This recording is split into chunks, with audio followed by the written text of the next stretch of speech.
Bonjour à tous, nous allons commencer la 4e conférence débat proposée par Le Bateau Ivre sur cette saison 2013-2014. C'est la dernière conférence de cette saison à l'espace Saint-Jean-de-Melun. Il y en a déjà eu 3 cet hiver. Et aujourd'hui, nous allons traiter de la part politique dans l'Orenzaccio. J'ai sollicité l'intervention de Florimond Constant. Florimond Constant, bonjour. Alors merci Philippe, merci de me laisser m'exprimer lors de cette conférence. Alors effectivement, je suis comédien, mais j'écris aussi sur des sujets géopolitiques, géostratégiques et politiques, philosophiques. Donc j'essaie de trouver le lien entre tout ça.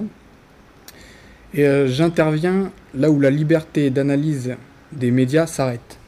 Donc c'est cette Italie décrite par Machiavel, qui finalement sera unifiée en 1800 par Garibaldi, ce qui nous offre une transition avec la deuxième époque qu'on va étudier, l'époque de l'auteur, Alfred de Musset, qui est la France post-révolutionnaire.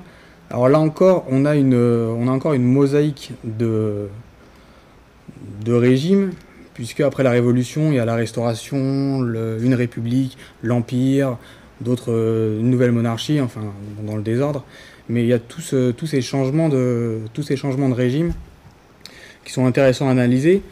Et cette époque marque aussi la fin du rayonnement, le début de la fin du rayonnement de la France dans le monde.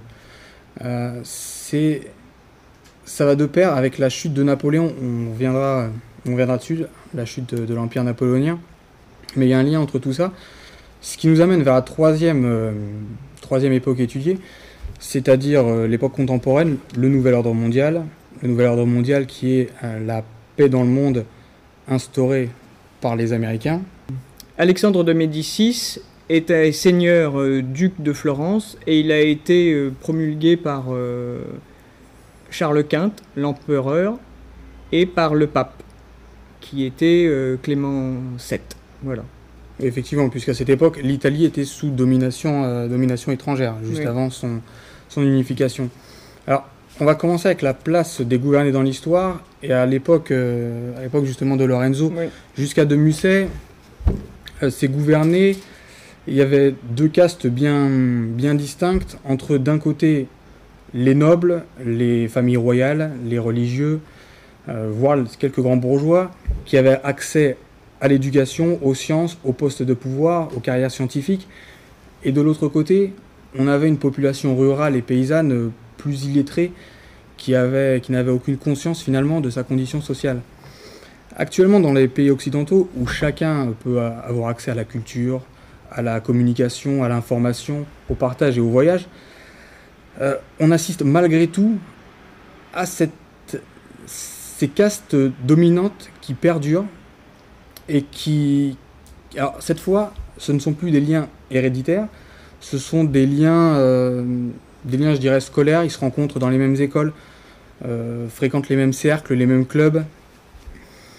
Et ils se partagent le pouvoir en étant protégés par une justice défaillante, ce qu'on voit aussi dans Lorenzo.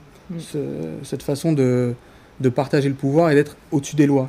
Donc, voilà. Alors, malgré tout, le vrai dysfonctionnement que j'ai noté, c'est le dysfonctionnement systémique et le manque de résultats de la République dans laquelle nous vivons, par rapport à l'époque de Lorenzo, où les luttes étaient plus pour étendre un pouvoir, étendre un territoire ou étendre des richesses. Actuellement, finalement, cette caste dont j'ai parlé tout à l'heure, elle protège ses intérêts, mais elle ne roule plus pour son peuple. Elle protège au contraire des intérêts plus ou moins occultes, alors on verra comment, mais il n'y a plus de véritable conviction ou d'idéologie chez les hommes politiques actuels. L'exemple de l'élection du dernier président, qui est finalement en France, en Italie, bien sûr en France. Oui, là on revient, quand je parle actuellement, c'est plus des événements français, la 5e République française, tout à fait. Donc qui était plutôt un coup marketing ou un coup de com'. Il y avait un produit hyperactif qui ne convenait plus aux Français, à coup de sondages, d'opinions, voilà. Et on a proposé une réponse inverse, mais sans véritable changement de cap, ni même changement de politique, ni même résultat. Depuis 30-35 ans, on assiste quand même à un certain immobilisme politique. Alors c'est à nuancer suivant les civilisations. Là, on va sortir de l'Europe pour aller au Venezuela, avec Hugo Chavez qui, lui, par exemple, incarnait le peuple. Il incarnait un peuple, il roulait, il travaillait pour son peuple. Ouais, alors c'est un peu plus occulte. À la chute de l'Empire napoléonien, il y a un banquier d'affaires qui s'appelle Nathan Rothschild qui savait que Napoléon avait perdu la guerre. Or, il a diffusé l'information comme quoi il avait gagné. Il a profité de la chute du bon du trésor anglais pour finalement racheter à un prix, une somme ridicule, tout l'or anglais. Le lendemain, quand l'information, la véritable information a été diffusée, c'est devenu un empire financier en à peine un jour. Cet Anglais et d'autres ont été plutôt aux États-Unis pour fonder leur empire, ce qui a provoqué parfois des scissions et même des conflits, même des attentats avec certains présidents. Je pense à Thomas Jefferson, à Abraham Lincoln, à Andrew Jackson, à JFK, John Fitzgerald Kennedy, qui ont tous été victimes d'attentats. Cette influence des économistes et des financiers s'est ensuite traduite par l'émergence des 7 sœurs. Alors les 7 sœurs... Oui, qui sont-elles, ces 7 sœurs, et qu'est-ce que c'est? Les 7 sœurs. Les 7 sœurs, c'est un cartel de 7 compagnies pétrolières qui sont Exxon, Texaco, Gulf, BP, Shell, j'en oublie 2, Chevron et attendez, et BP. Et BP, oui, tout simplement BP. Donc, il y a eu une réunion secrète à Achnary, en Écosse, en 1928, oui.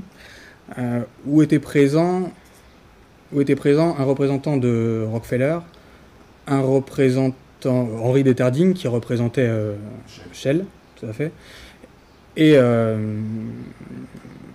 Sir John Cadman pour la British Petroleum.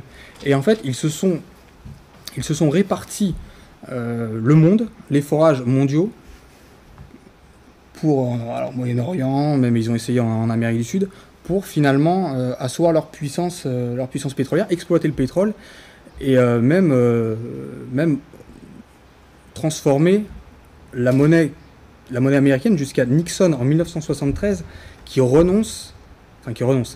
indexe le dollar non plus sur l'or, non plus sur l'étalon or, mais sur le pétrole. C'est-à-dire, c'est à partir de ce moment-là que l'économie est devenue follement spéculative. À partir de 1973. Alors 1973, effectivement, il y a eu, alors pour vous donner un peu l'influence des 7 sœurs, elles ont été responsables, en connivence avec la CIA, de la chute de Mossadegh en Iran en 1953, qui ne convenait pas aux puissances en place. Elles ont été responsables de la mort d'Enrico Mattei, qui était un industriel italien.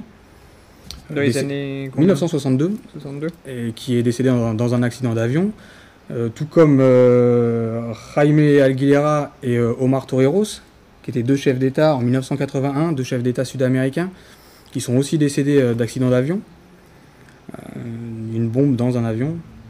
Voilà, et donc, ça, qu'est-ce que c'est? C'est des chefs d'État qui ne veulent pas, qui ne veulent pas rentrer dans le jeu des 7 sœurs, c'est ça?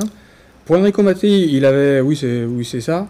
Enfin, Enrico Mattei, c'est un industriel qui voulait rompre l'hégémonie des 7 sœurs en signant des contrats avec le pétrole iranien.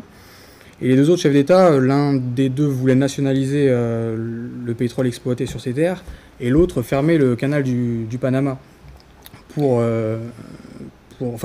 taxer le canal du Panama. En gros, les 7 sœurs sont devenues le pape et l'empereur qui dirigeait pas le monde, mais qui dirigeait une partie du monde en 1537. Les 7 sœurs sont devenues ces êtres-là, non? Ouais, c'est intéressant. Alors on peut mettre les 7 sœurs pour le pape et l'empire financier pour... d'accord. et la finance pour Pour Charles Quint. Oui, voilà, et qui effectivement fonctionnent ensemble et gouvernent le monde. Parce que quand les États-Unis... Et gouvernent des chefs d'État.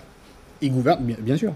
Bien sûr. Oui. Quand les États-Unis vont en Irak en 2003, pour soi-disant des armes de destruction massive, c'est simplement parce que l'Irak est la troisième réserve pétrolière mondiale. Quand l'URSS s'effondre, c'est l'Arabie Saoudite qui inonde le marché de pétrole. L'Arabie Saoudite... 1989, c'est ça? Ouais, alors ils ont inondé en 1985 et ensuite jusqu'à effectivement l'effondrement de 1989. Mais l'Arabie Saoudite, qui était le partenaire privilégié, qui est toujours d'ailleurs le partenaire privilégié des 7 sœurs, puisque les entreprises dont on parle, si on regarde le classement de Forbes de cette année, elles sont encore dans le top 10 des entreprises les plus riches, les plus riches tout simplement. Donc toutes ces théories, elles sont aussi et surtout responsables, et c'est peut-être le principal, d'où le manque de résultats que je stigmatisais au début, c'est que le coefficient Gini, qui mesure les inégalités dans chaque pays, explose. Alors, ces empires financiers, ils se permettent même le luxe d'égarer 9 000 milliards de dollars par l'intermédiaire de la Fed qui est l'équivalent de la BCE aux États-Unis, et ils égarent 9 000 milliards de dollars en 2008. La vidéo est disponible sur YouTube, de la vidéo du procès de la personne qui était en charge de la Fed à l'époque, et qui nie simplement, enfin qui ne nie même pas, sa seule excuse, c'est ce n'est pas moi qui gérais le dossier à l'époque. C'était peut-être pour financer le projet Lorenzaccio, peut-être. Oui. Je pense aussi, c'est bien possible, pour ça que le prochain sera fait sans doute au Stade de France. Oui. Donc. Elle répond plus clairement, elle ne sait pas. Je ne sais pas, je ne suis pas au courant. Mais c'est voilà. vous qui êtes à la tête de... Oui, mais je ne sais quand même pas. Voilà ce qu'elle disait. Voilà. Donc la vidéo est disponible sur YouTube. Et il n'y a pas eu de gouvernement ou de chefs d'État qui ont demandé une enquête. Si? Des membres Personne. du Congrès seulement. Des membres du Congrès, mais n'ont pas été suivis. Alors, les membres du Congrès n'étaient pas... enfin, ceux qui demandaient, ils y allaient avec des pincettes. Parce que quand on s'attaque à ce type de personnes, on n'y va pas... on sait qu'on risque gros. Faire attention. Il y a énormément de sujets comme ça sur lesquels il faut s'avancer prudemment. L'homme est assez vil pour ne pas bouger. Ouais, alors on revient maintenant sur Lorenzo. Lorenzo, ce qui est intéressant, c'est qu'il a conscience de son monde. Alors, c'est pas les mêmes empires, évidemment. C'est pas le même pape. Il était noble, donc déjà il avait beaucoup de culture, que ce soit scientifique ou artistique, et même politique, certainement. Et donc il connaissait beaucoup de choses. Mais en disant qu'importe la conscience si le bras est mort, il résume justement sa façon de penser. Acte 3, scène 3, quand il parle à Philippe Strozzi, il dit qu'importe la conscience si le bras est mort. Voilà. Il reproche aux hommes de ne pas bouger, donc lui, c'est le coup d'une vie. L'assassinat du duc, c'est le coup d'une vie. Il savait que derrière, il n'y aurait plus rien. Il ne voulait pas du pouvoir, il n'a jamais voulu du pouvoir. Il l'a fait de manière, je dirais, presque héroïque. Moi, je dirais patriotique et humaniste. Humaniste. Patriotique, oui. Il le fait quand même pour, pas forcément sa patrie actuelle, mais une patrie idéalisée ou rêvée. Voilà, et la patrie, ce qui est un peu ironique, dramatiquement ironique, c'est que la patrie pour laquelle il le fait, c'est-à-dire l'Italie, il délivre les Florentins d'un tyran. Il va se réfugier à Venise, puisqu'il est recherché par les nouveaux pouvoirs florentins. Il va donc se réfugier chez son ami Philippe Strozzi à Venise. Et il se fait lyncher par un peuple qui est gouverné de la même manière que les Florentins. C'est-à-dire que plutôt que de l'accueillir comme un héros, puisqu'il a fait un acte, il tue un tyran, sa récompense, c'est de se faire lyncher. On va maintenant s'intéresser à la crise des valeurs. À la crise des valeurs, à la débauche du pouvoir, et c'est un peu ce passage de la bienséance, sous Lorenzo, à la bien-pensance actuelle. Oui, c'était cet hiver, Coralie Pasbeck, lors de ses conférences, nous a bien mis en focus ces thèmes de la crise des valeurs. Dans Lorenzaccio, on est vraiment dans une crise des valeurs générale, que ce soit chez tous les personnages. Et le seul personnage qui s'en sort dans l'histoire est un personnage silencieux, qui ne se prononce jamais, qui écoute beaucoup et qui va agir en fonction de ce qu'il a entendu et écouté. Mais lui ne s'exprime pas, et c'est le cardinal Cibo qui, lui, du début à la fin, s'en sort. Sinon, tous les autres personnages ne réussissent pas à faire aboutir leur projet. Voilà. Alors, au XVIe et au XIXe siècle, c'était davantage des combats vraiment corps à corps, mobilisation de fantassins énormes, des cavaliers, alors que maintenant, on arrive vers des conflits beaucoup plus perfides, où c'est davantage une guerre économique, dans laquelle on est actuellement, puisque chaque pays ne sera pas... On va prendre l'exemple de l'Iran, qui n'est pas puni militairement, mais qui sera puni économiquement par des sanctions qui frappent son pays et qui l'empêchent de réellement se développer. Donc, ces valeurs qui étaient plus primitives, plus guerrières à l'époque de Lorenzo et même de Musset, deviennent beaucoup plus vicieuses, beaucoup plus insidieuses. Alors, si en plus on rajoute la mondialisation avec tous les pays qui ont plus ou moins d'intérêt en commun, on en arrive à une situation opaque, comme actuellement, et surtout un déni de réalité. Ces comportements, ce type de comportement nous amène à cette société consumériste, plus individuelle, qui n'est pas réellement capable de vision, qui n'est pas réellement capable de tenir un cap. Et donc, forcément, une situation politique sans véritable vision cohérente. Et il n'y a pas de modèle français, par exemple. On essaie toujours de s'inspirer, soi-disant, du modèle allemand, du modèle suédois, du modèle chinois. Mais il n'y a pas de volonté, on ne sent pas, chez les politiciens, une volonté de créer un modèle français. Oui, parce que pour rester sur les valeurs, celles véhiculées par Lorenzo, c'est-à-dire l'intelligence, les sciences, la subtilité, et même un peu le côté artistique, dans la beauté du geste. Dans l'acte. Voilà. Elles sont tour à tour raillées, elles sont protégées, elles sont... parfois, il y a une franche camaraderie avec la violence et l'arrogance du pouvoir qui est incarnée par le duc. Donc, c'est un peu ce qu'on peut ressentir avec certaines nobles valeurs, peut-être de conviction, justement, d'idéologie, de talent, qui pourrait vouloir poindre dans cette société, mais qui se heurte à une élite arrogante et aveuglée par l'ivresse de ses fonctions. Qui pourrait être les Lorenzo d'aujourd'hui? Voilà. Alors, on va partir du principe que depuis René Descartes, qui est un philosophe français du XVIIe siècle, il a été 1650, qui a été le précurseur occidental de la dissociation du corps et de l'esprit. C'est, je pense, dont je suis. Il a inspiré les philosophes des Lumières, les Voltaire, les Diderot. En Allemagne, les psychologues, Kant, Goethe, par exemple, pour les plus connus.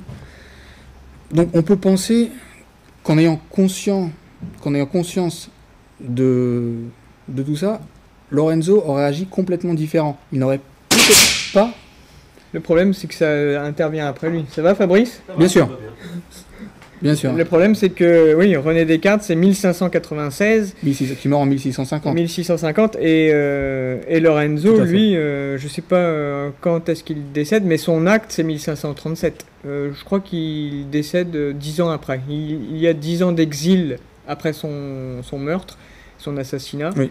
Il y a 10 ans d'exil et il meurt peut-être en 47 par là.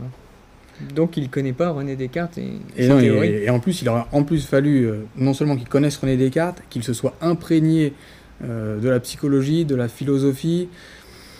Il y a toute une culture à comprendre et à connaître.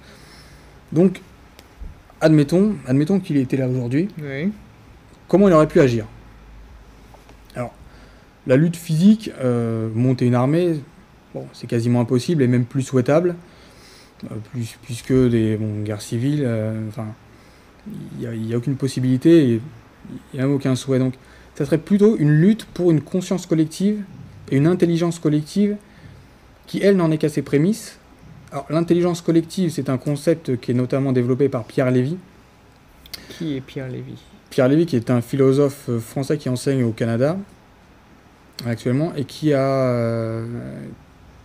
travaille beaucoup sur le web, sur l'intelligence sémantique, sur donc l'intelligence et la conscience collective, et il partirait d'une théorie de relier un peu toutes les intelligences sur un espace sémantique sur le web. Donc en gros, toutes les intelligences pourraient être interconnectées entre elles. D'accord. On n'en est pas encore là. Non. Non. Et d'ailleurs, c'est toujours la variable, c'est toujours cette variable du facteur du comportement humain, puisque énormément de théories sur le papier sont défendables et même belles, que ce soit, on peut prendre le capitalisme, l'économie de marché, le communisme. Si on prend seulement les théories et qu'on les appliquait sur les principes, ça peut donner un monde équilibré, harmonieux. Maintenant, ce désir de vouloir exploiter, ce désir de pouvoir empêche finalement les civilisations de se développer. Et d'un côté, on a une sorte d'esclave moderne qui n'arrive pas à briser ses chaînes, et de l'autre, on a des gouvernants qui fonctionnent toujours de manière verticale et non horizontale. Donc pour une intelligence collective et pour véritablement faire tomber un système, il faudrait davantage de fonctionnement vertical. Horizontal. Horizontal. Oui, oui, tout à fait. Fonctionnement horizontal, bien sûr.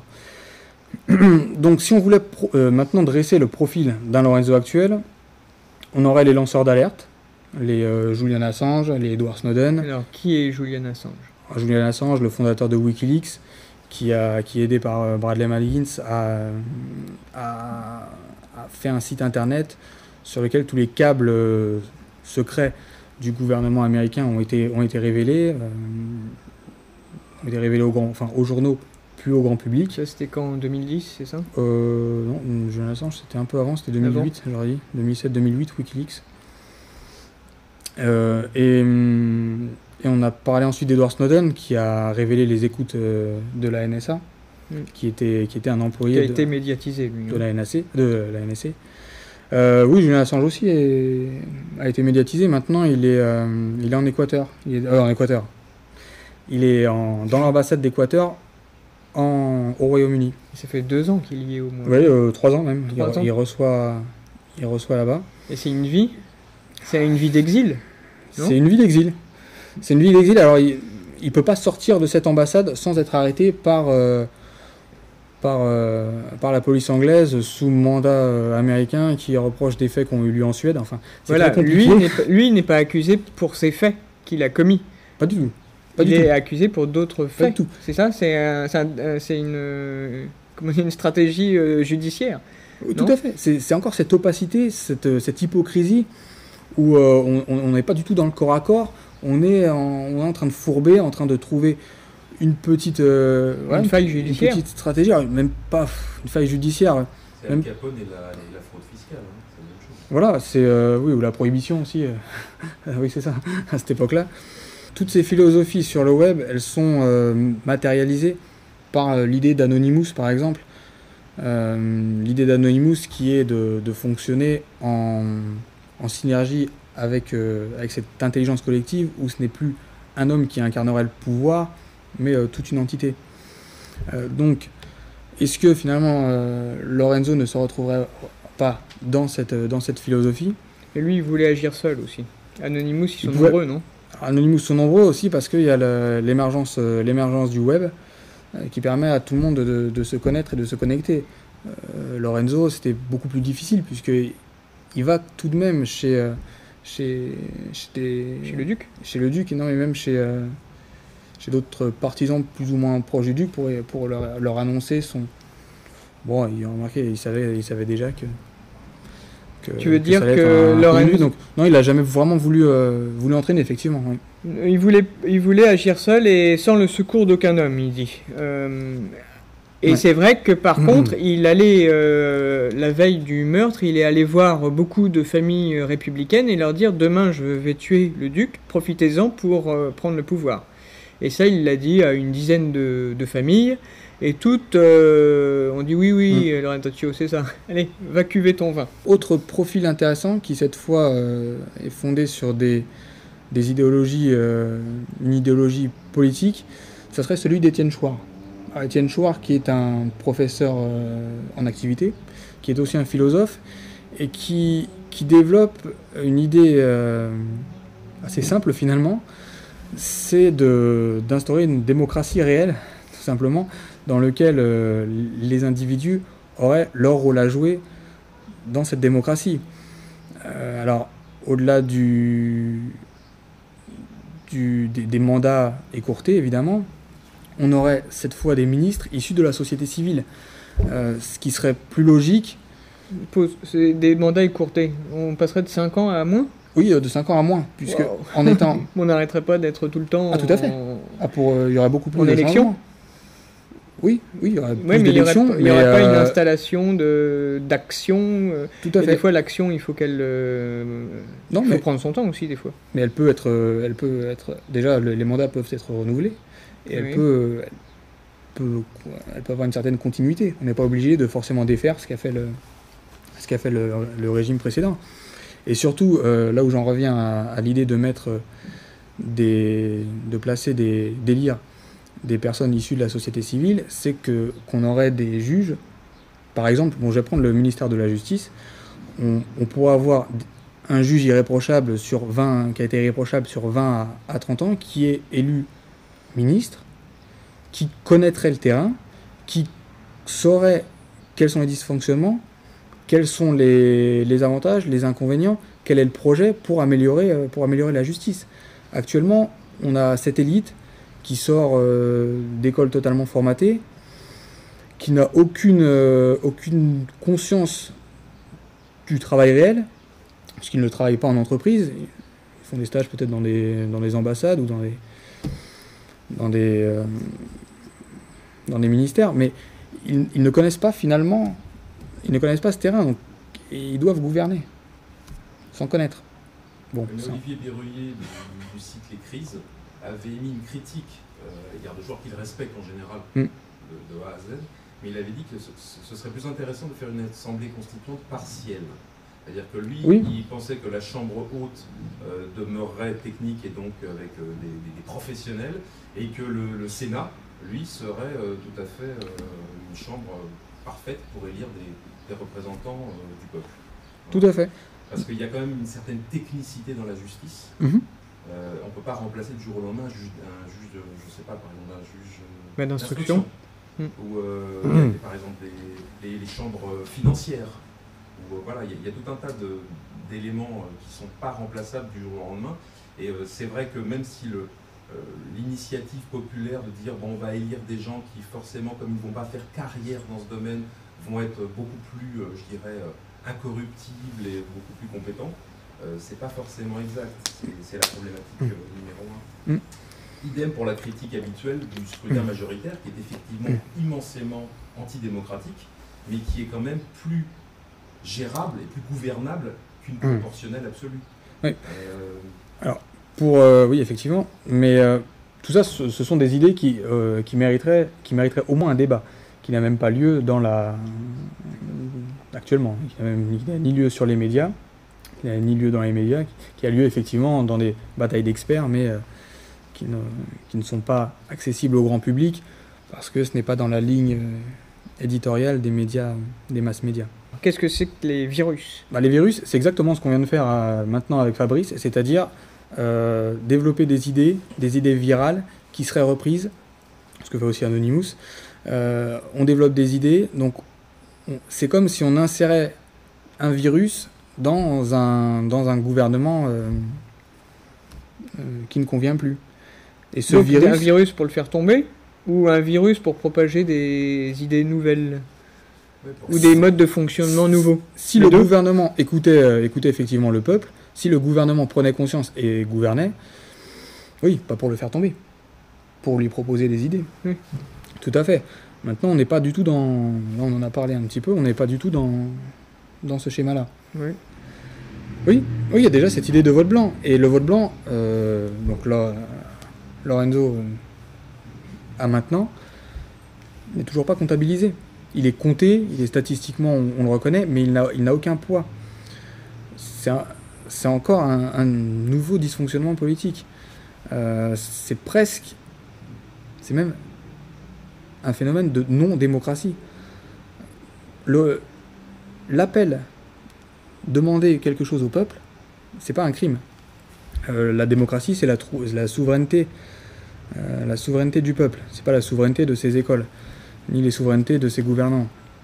Et le vote blanc, c'est comme le référendum, le dernier référendum en 2005, où les Français ont voté non au traité européen.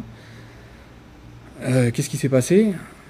Le traité a été validé 2 ans après, contre la volonté des Français. Alors, c'est pareil, le référendum, c'est une nouvelle preuve de la crainte de ce gouvernement vis-à-vis du peuple, puisque sur un problème de société qui soulève les foules. On va prendre l'exemple de la manif pour tous de l'année dernière, où visiblement le sujet passionnait. Il y avait énormément de gens pour, contre, des débats à n'en plus finir. La solution la plus simple aurait été de demander l'avis aux Français. Êtes-vous d'accord ? Pour ? Contre ? Oui ? Non ? Et les Français auraient décidé. Au lieu de ça, on a laissé s'instaurer un climat clivant, avec des manifestations où des fillettes de 8 ans prenaient des bombes lacrymogènes en pleine manifestation. Alors ça non plus, ça n'a pas été relayé par beaucoup de médias, même s'il existe des médias alternatifs, comme l'agence Infolibre par exemple sur le web, qui eux relayent, ou Line Press, qui eux relayent ces informations-là. Mais plutôt que d'avoir ces clivages entre oui et non, qui en plus ont été transportés à la rue, on aurait organisé un référendum, oui ou non, ça aurait été validé, terminé. Ou infirmé, terminé. Donc c'est l'empire du web qui... aux États-Unis, il y a déjà des conférences dans lesquelles Facebook, Google, les géants du net, Facebook, Google, Amazon, pensent, font une ébauche d'un monde futuriste, avec un monde plus équilibré énergétiquement, plus équilibré intellectuellement. Ça se fait déjà, et ils comparent leur gouvernement, le gouvernement américain, à Microsoft, c'est-à-dire un géant obsolète, décadent et dépassé. En France, c'est encore un peu différent puisqu'on aborde le web avec méfiance. Là, actuellement, justement, ce monopole, il y a certains livres qui sont édités, qui sont publiés pour contre-attaquer, enfin pour un peu informer, soi-disant, la population des dangerosités des données, etc. Et donc, si Facebook est dangereux, ou Google ou Gmail serait dangereux, qui peut vous sauver ? L'État. C'est l'État-providence. L'État-providence, voilà, vous avez besoin, on vous donne plus de sécurité. C'est le même schéma qu'avant le conflit de Sarajevo en ex-Yougoslavie, où les militaires ont dit ne vous inquiétez pas, on va vous protéger. Ils ont retiré les armes de la population. Quand ils ont vu qu'en face, ils pourraient protéger personne, ils se sont barrés. Ils ont laissé la population se sont retrouvés sans armes. Ah oui, il y a eu un siège très long, 1 ou 2 ans. 1 ou 2 ans à survivre dans des conditions épouvantables. C'était le survivalisme à l'état pur. Et encore encore beaucoup de témoignages sur cette époque. Bon, donc faire confiance comme ça à l'État pour plus de sécurité vis-à-vis d'Internet, je pense qu'au contraire, il faudrait développer des solutions pour effectivement connecter les gens, développer cette intelligence collective grâce à Internet, grâce au web, et après se libérer des chaînes modernes, de cet esclavagisme moderne. Et si Lorenzo avait eu le web et qu'il aurait pu viraliser, ça se dit, oui, ses oui. idées, oui.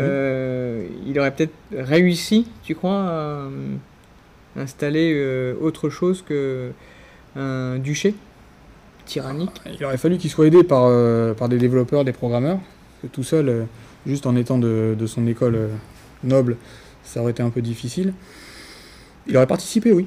Oui. Il aurait pu participer, il aurait peut-être trouvé un idéal, il aurait peut-être trouvé des personnes avec qui développer un projet, ce qu'ils font aux États-Unis actuellement. Oui, c'est tout à fait possible. Mais pas forcément plus tout seul. S'il savait l'utiliser, ça n'aurait pas été tout seul. Ça n'aurait pas été un acte isolé. C'est aussi l'intérêt du web, de connecter les gens, que chacun se comprenne, chacun interagisse, chacun partage. C'est ce partage. Et finalement, cette instruction. Puisque le danger pour le vrai danger pour le gouvernement, c'est d'avoir un peuple éduqué, instruit et intellectuellement développé. Dans ce cas-là, cette 5e République, elle serait nulle et non avenue dans la seconde.